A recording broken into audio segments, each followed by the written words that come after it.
मध्य प्रदेश में नगर निगम परमिशन के लिए कौन कौन से डॉक्यूमेंट चाहिए होते हैं।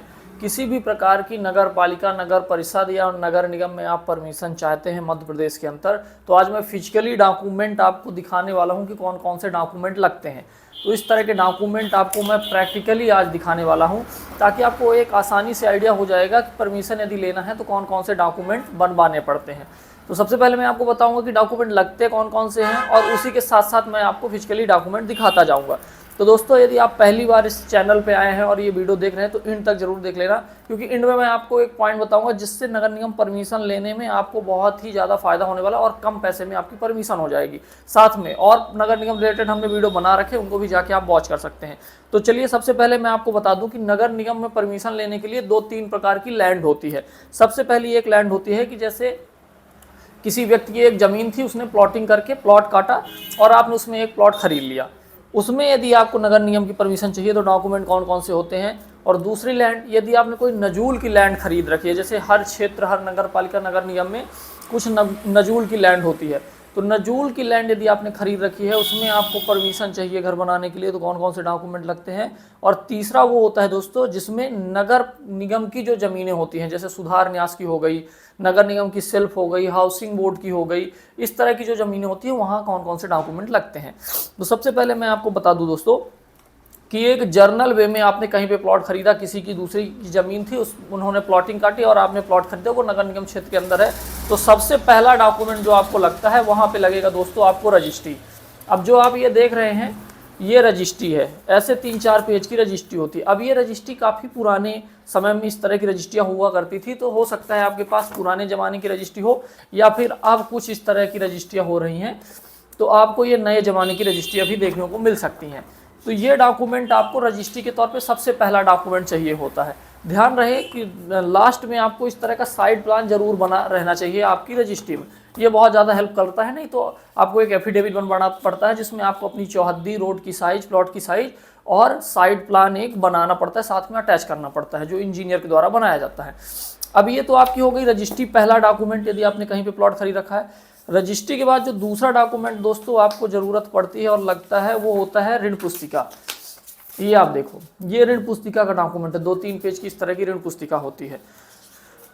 ऋण पुस्तिका के बाद दोस्तों जो आपको डॉक्यूमेंट देना होता है, अब इसमें 2 प्रकार की चीज़ें हैं। ऋण पुस्तिका तो एक हमने आपको जो ये वाली दिखाई ना, ये ऋण पुस्तिका न्यू ऋण पुस्तिका है ना, जो अभी बनने लगी, ऑनलाइन होने लगी। लेकिन जब ऑनलाइन नहीं हुआ करती थी, उससे पहले ये ऋण पुस्तिका बनती थी, जिसको पटवारी बना के आपको देते थे और उसका आप फोटोकॉपी लगा के जमा करते थे। तो ये ऋण पुस्तिका भी है तो ये भी चल जाएगी, और ये नहीं भी है, नई वाली आपने निकलवा रखी है तो भी वो परमिशन में यूज होती है। अब दोस्तों, ऋण पुस्तिका के बाद जो तीसरा सबसे इंपॉर्टेंट डॉक्यूमेंट होता है, वो ये खसरा है। आप देख रहे हो इस तरह का खसरा। आपको खसरा क्या है कि वैलिड, जो अभी लेटेस्ट ईयर है, उस लेटेस्ट ईयर का खसरा आपको चाहिए होता है। तो हमने क्या बता दिया, ऋण पुस्तिका बता दिया, रजिस्ट्री बता दिया, खसरा बता दिया, जो कि सबसे इनिशियल डॉक्यूमेंट है आपके। फिर उसके बाद दोस्तों आधार कार्ड। तो आधार कार्ड तो आपका जो भी है, आप ऑलरेडी उसको जहाँ पे ज़रूरत है फोटोकॉपी करा के आप दे दोगे। उसके बाद दोस्तों डाइवर्सन का डॉक्यूमेंट आपको जो है, तो आप पता है आपको डाइवर्सन कैसा होता है।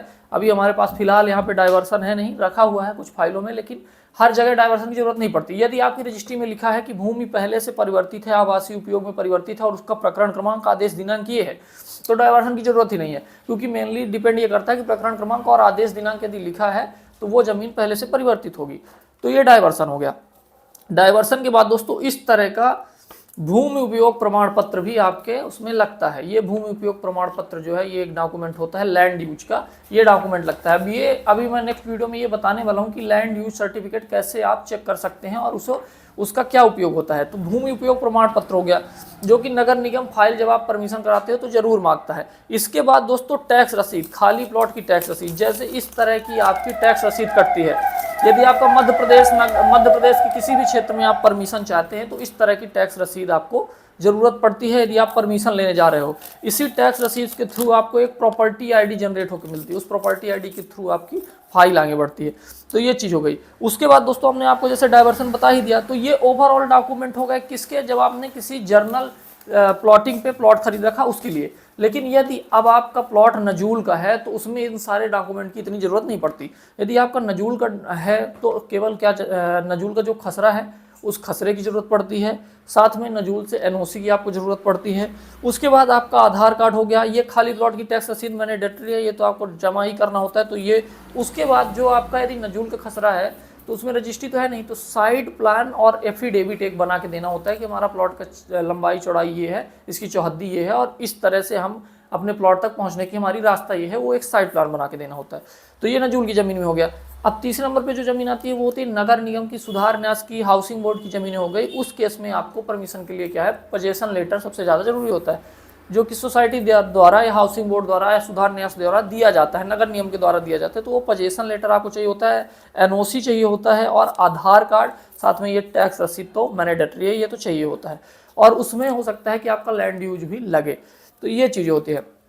तो आई होप इस वीडियो में दोस्तों, मध्य प्रदेश में यदि आपको परमिशन लेना है किसी भी जिले में तो लगभग इतने डॉक्यूमेंट चाहिए होता है। ये वीडियो में भी आपको पसंद आया होगा। और साथ में यदि आपका निर्माण पहले हो चुका है, अब ये भी क्वेश्चन हो सकता है, यदि आपका निर्माण पहले से हो चुका है घर का और अब आप खाली प्लॉट नहीं है उसमें परमिशन चाह रहे हैं, तो क्या होता है कि यदि आपने पहले परमिशन ले रखी थी जब खाली प्लॉट था तो उसकी आपको फोटो कॉपी चाहिए होती है, और नहीं ले रखी है तो आपको घर की फोटो चाहिए होती है कि आपका घर और उसका एग्जैक्ट मेजरमेंट चाहिए होता है कि घर किस तरीके से बना है, ताकि उसी तरीके से उसकी कंपाउंडिंग की फाइल लगाई जा सके।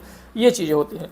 तो दोस्तों यदि आपको नगर निगम से परमिशन लेनी है तो आप हमसे संपर्क कर सकते हैं। पूरे ऑल ओवर एमपी में हम हर जगह परमिशन करा रहे हैं। तो नगर निगम परमिशन लेने के लिए सबसे कम रेट पे और सही तरीके से प्रॉपर प्लानिंग करके आपकी परमिशन कराने का हम काम कराते हैं। तो आप हमसे संपर्क कर सकते हैं। नगर निगम परमिशन का खर्चा कितना आता है उसके लिए हमने वीडियो बना रखा है, वो आई बटन और आपको डिस्क्रिप्शन में मिल जाएगा। और साथ में यदि आपका अवैध में भी कई बार लोगों को प्लॉट हो जाता है, तो अवैध में आपका प्लॉट है उसको भी वैध करा के उसमें परमिशन कैसे लेनी होती है, अभी रिसेंट में हमने वीडियो बनाया है। तो चैनल में जाके आप सभी वीडियो देख सकते हैं, चेकआउट कर सकते हैं। और साथ में यदि आप पहली बार आए तो चैनल को सब्सक्राइब कर लीजिए दोस्तों। और हमारे साथ जुड़ने के लिए हमारे इंस्टाग्राम हैंडल स्काईलाइन थिंकर्स में आप हमसे संपर्क कर सकते हैं। Thank you.